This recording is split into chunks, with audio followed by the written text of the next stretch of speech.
dando continuidade ao nosso estudo. Inconsciência. A inconsciência, gente, nada mais é do que a própria ausência da plenitude das faculdades mentais, beleza? Dois exemplos aí que temos de inconsciência é o sonambulismo. Sonambulismo não há consciência, a pessoa faz algumas condutas, tem algumas condutas ali, só que ela não comete crime, porque não há consciência durante o sonambulismo. A hipnose também, a pessoa comete ali algumas condutas, como, por exemplo, em alguns casos a pessoa vai lá, come uma cebola, acreditando que é uma maçã, porque ela foi hipnotizada e acredita que é uma maçã piamente, ela não tem consciência daquele ato, beleza? Já a involuntariedade também é uma modalidade excludente da conduta, tá? Como assim? Seguinte hipótese, o agente que comete algum delito sem vontade, sem voluntariedade, ele é coagido a cometer aquele delito. Aqui temos que tomar bastante atenção, tá? A coação, nesse caso aqui, é uma coação física irresistível. Exemplo, imagine o seguinte caso, há um roubo a banco. No roubo a banco, os bandidos rendem o gerente, que é a única pessoa que tem a senha do cofre do banco. E aí, os bandidos coagindo o gerente, ameaçando ele, falando assim, ó, se você não abrir o cofre ali do banco, nós vamos matar você. Nós vamos atirar na sua cabeça e você vai morrer aqui agora. E aí, vai abrir ou não vai abrir? O gerente do banco, obviamente, não queria morrer, vai lá, abre o cofre do banco para os bandidos e os bandidos vão lá e subtraem todos os valores e bens que estavam ali no cofre. O gerente do banco cometeu algum crime?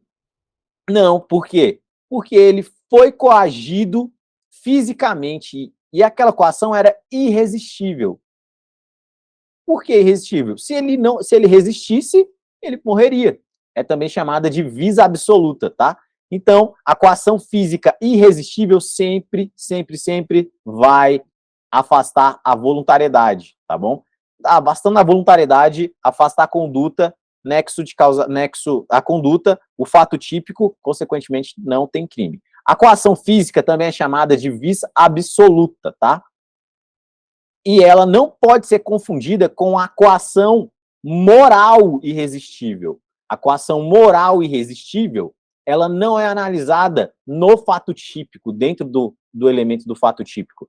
A coação moral irresistível, ela é analisada lá na culpabilidade, que é o terceiro elemento do crime. Quando nós formos estudar a culpabilidade dentro do elemento exigibilidade de conduta diversa, aí nós vamos estudar a coação moral irresistível, tá? Não confunda isso. A banca da FGV adora essa diferença, cobrar essa diferença e tentar fazer você confundir isso. Então, não esqueça nunca.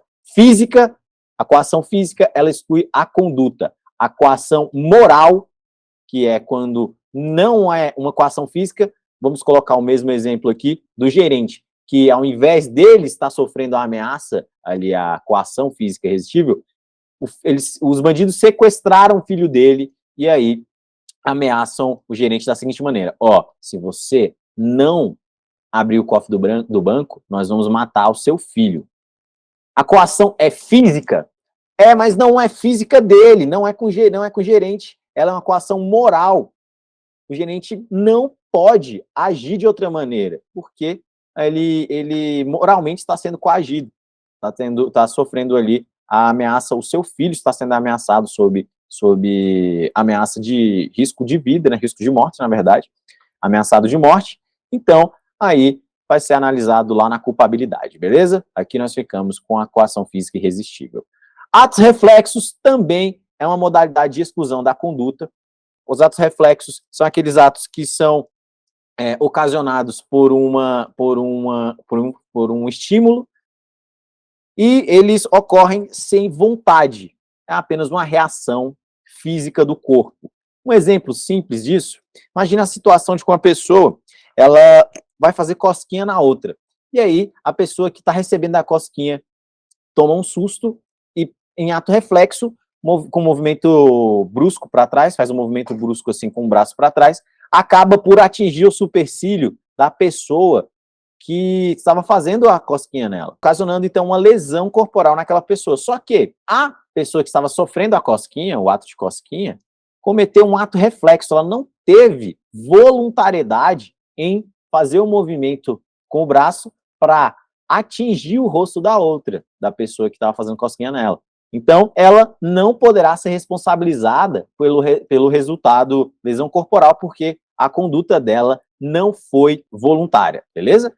E temos também o mais importante, que é o flagrante preparado. Flagrante preparado, gente, é um flagrante que ele é de crime que é ocasionado pela polícia. A polícia provoca a pessoa para que ela cometa aquele crime. Um exemplo é o policial que ele fornece drogas para o traficante e aí depois prende aquela pessoa que ele forneceu, que ele entregou a droga pelo crime de posse de entorpecente lá na lei de drogas, beleza? Então, nesse caso, não haverá crime, porque o crime foi provocado pelo policial, ou seja, não houve voluntariedade do agente naquela conduta, tá? Ele cometeu aquele crime de maneira involuntária porque o policial provocou o cometimento daquele crime. Então, não há voluntariedade, não há conduta, não há nexo, não há conduta, não há fato típico, consequentemente, não há crime, beleza?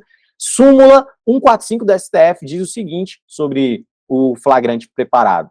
Não há crime quando a preparação do flagrante pela polícia torna impossível a sua consumação, beleza? Então, essas são as modalidades de exclusão da conduta que podem sempre serem teses de defesa, tá? Teses de defesa para afastar a conduta e, consequentemente, afastar o crime. Fechou, galera? Vamos então para o próximo elemento do fato típico. Mas antes disso, vamos ver aqui o que já trabalhamos até agora. Bom, crime, de acordo com a teoria tripartite, nós sabemos que é fato típico, ilícito e culpável. O fato típico ele é composto pela conduta. A conduta nada mais é do que uma ação humana dirigida a uma finalidade. E essa ação ela pode ser dolosa, culposa ou omissiva. Dolosa será quando o agente quis o resultado proibido pela lei ou assumiu o risco de produzir o resultado proibido pela lei. Já a culposa será quando o agente der causa ao resultado proibido pela lei mediante imprudência, negligência ou imperícia. E já a conduta omissiva só terá relevância para o direito penal quando o omitente, ou seja, quem cometeu a omissão, tinha o dever legal ou jurídico de evitar o resultado, beleza? Ou a pessoa que, com a sua conduta anterior, criou o risco da ocorrência do resultado, tá bom? Então, isso é o que a gente viu até agora, beleza? Até agora, então, vimos já todos esses tópicos e agora vamos tratar dos demais, tipicidade, nexo causal e resultado. Beleza, galera? Vamos lá. Tipicidade. A tipicidade, gente, é a relação de subsunção entre o fato concreto, ou seja, o que realmente aconteceu no mundo dos fatos. Ah, foi uma facada, foi um tiro, foi um chute que a vítima sofreu, foi um roubo, foi uma subtração, foi uma tentativa de homicídio, e etc. Então, é a subsunção do fato concreto, da vida do mundo real, com a norma penal, o tipo penal, a lei, beleza? E a lesão ou perigo de lesão ao bem penalmente tutelado. Gente, estou com uma alergia muito braba aqui, mas vamos que vamos. É o segundo elemento do fato típico, tá bom? Então, a tipicidade, basicamente, é a relação de enquadramento jurídico da conduta que ocorreu no mundo dos fatos, do fato, com a norma. Imagine o seguinte, um álbum de figurinhas. O fato ocorreu aqui, ou um álbum de fotos. O fato ocorreu na realidade, digamos que um homicídio. Há um crime de homicídio, um cadáver no chão e um autor daquele homicídio. Tira uma foto daquela ação, daquele fato. Traz para o direito penal, ali, para o Código Penal, e tenta enquadrar aquela foto no lugar certinho daquela foto, daquele álbum, tá? Então, lá dentro do álbum Código Penal, no artigo 121, nós temos ali o encaixe perfeito. Então, assim a gente consegue decifrar que aquela conduta tem tipicidade, beleza? Ah, professor, existe diferença entre tipo e tipicidade? Sim, existe diferença sim, gente. Claro que existe. Tipo é a previsão legal da conduta ilícita pelo direito. Ou seja, é o dever ser. É como o direito prega que deveria ser as condutas das pessoas. Ou seja, a pessoa não deveria cometer aquele crime, não deveria cometer aquele crime de homicídio. Então, o tipo penal é a norma expressa. Como, por exemplo, no artigo 121, tem lá o tipo penal ao matar alguém, beleza? Já a tipicidade é a característica em relação ao fato, à conduta. É a característica daquela conduta se adequar e se encaixar numa norma proibida, beleza? Então, é o ser, tá? A tipicidade tem relação, então, com o fato e o tipo com a norma. Show de bola, gente? Então, vamos seguir a evolução da tipicidade, beleza? Gente, a tipicidade, ela veio evoluindo de acordo com a sociedade, veio evoluindo também com seus conceitos, e aí tivemos várias fases da tipicidade. A primeira fase da tipicidade foi a fase da independência. Nessa fase, a tipicidade tinha a função meramente descritiva, formal. Os conceitos também foram evoluindo de acordo com a sociedade, foram evoluindo. E aí, temos, então, a evolução da tipicidade. A tipicidade, então, teve 3 fases, tá? 3 fases para poder conceituar e relacionar a tipicidade com a ilicitude, ou seja, fase da independência. Tipicidade. Nessa fase da independência, a tipicidade, ela não tinha nenhum valor para a ilicitude. Ela era neutra, tinha um valor neutro. Ou seja, era só o positivismo clássico, né? O que só servia a tipicidade para descrever a conduta que era proibida pela lei penal. Fechou? Então, nessa fase, chamada fase da independência, não se relacionava a tipicidade com a ilicitude e nem com a culpabilidade, e tampouco admitia o reconhecimento de elementos normativos ou subjetivos do tipo. Fechou? Essa fase foi substituída pela fase do caráter indiciário da ilicitude, também conhecida como ratio cognoscendi. Para essa teoria, a tipicidade ela deixa de ter um valor neutro e passa a ter um valor de indício, ou seja, um valor indiciário de antijuridicidade. Ou seja, tem a presunção de ilicitude. A tipicidade tem a presunção da ilicitude.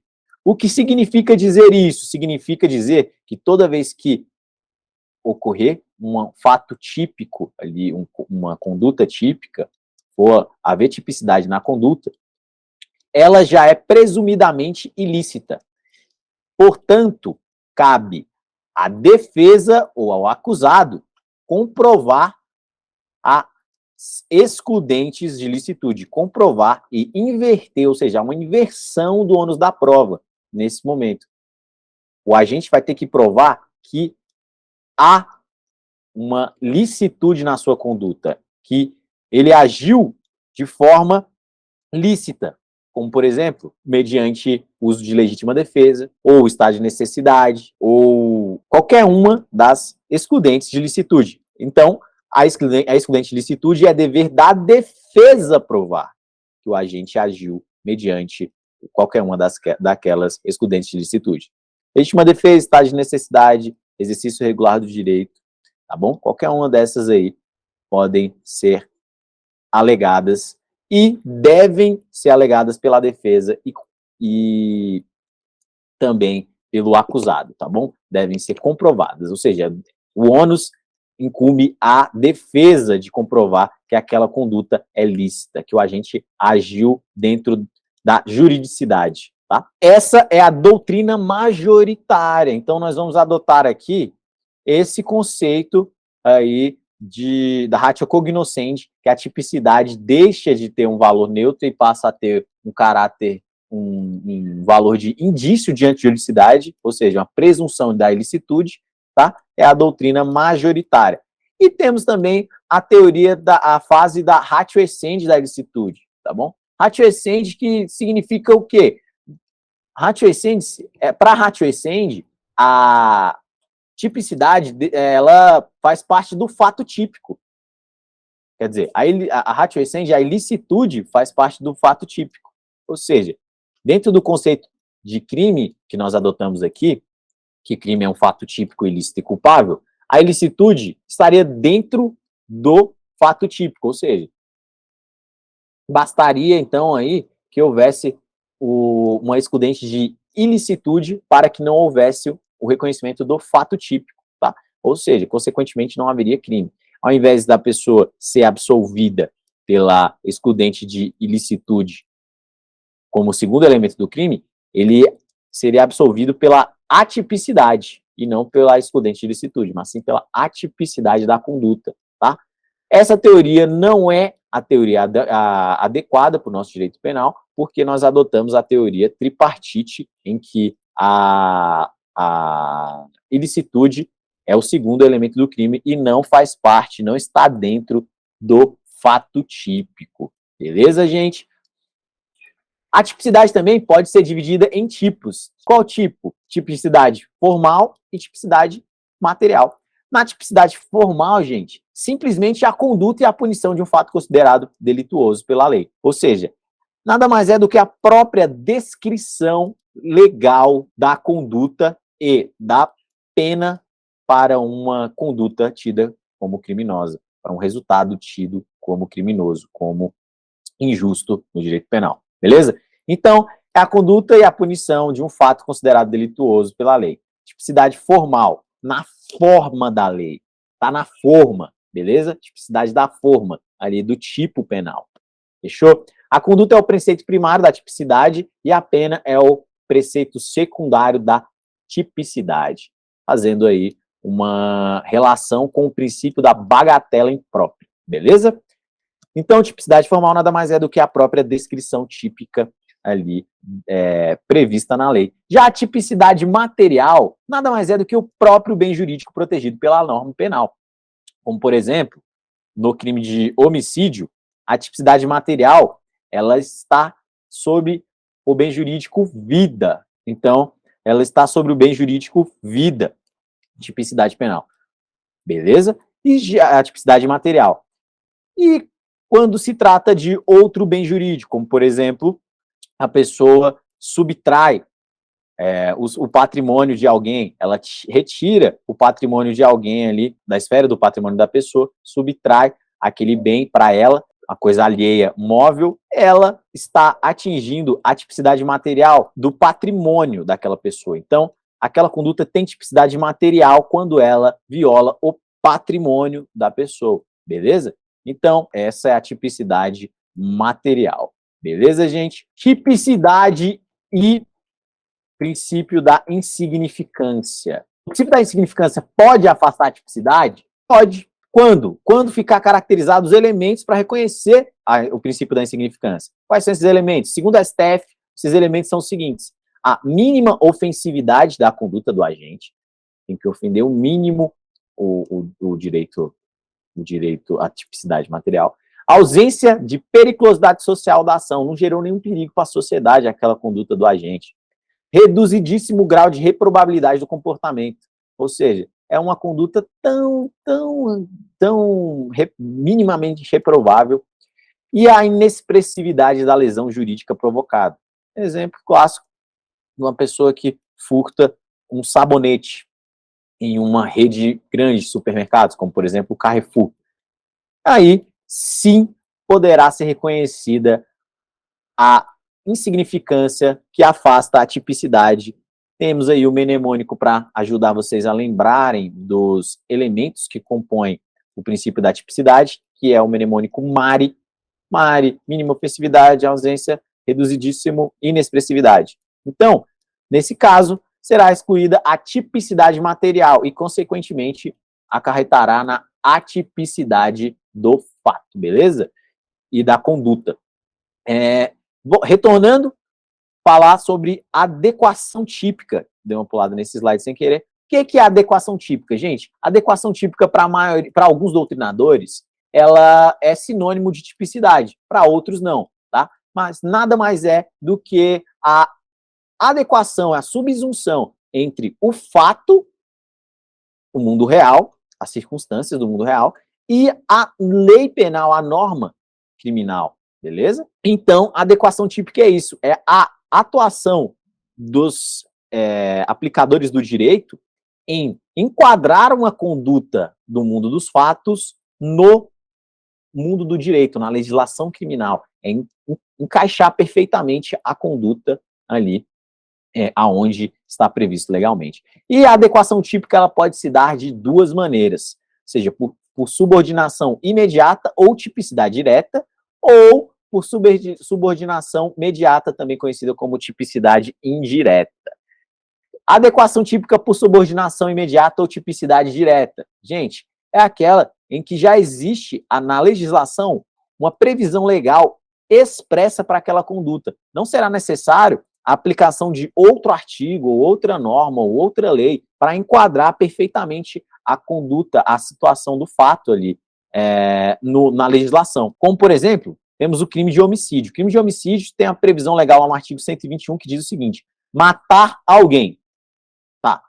Matou alguém. Quando acontece um crime de homicídio, uma pessoa é esfaqueada e morre na via pública, por exemplo, ali quando o aplicador de direito, nesse caso a autoridade policial, vai enquadrar, vai fazer a adequação típica daquela conduta, ele não vai precisar buscar em outra norma, um outro tipo penal, um outro artigo, para poder enquadrar aquela conduta. Ele vai simplesmente lá no artigo 121 e aplicar, imputar aquele agente àquele crime previsto no artigo 121. Já na adequação típica por subordinação mediata ou tipicidade indireta, é necessário que o agente, além do artigo que é prevista a conduta, ele também busque outra norma para adequar perfeitamente aquela conduta do agente no direito penal.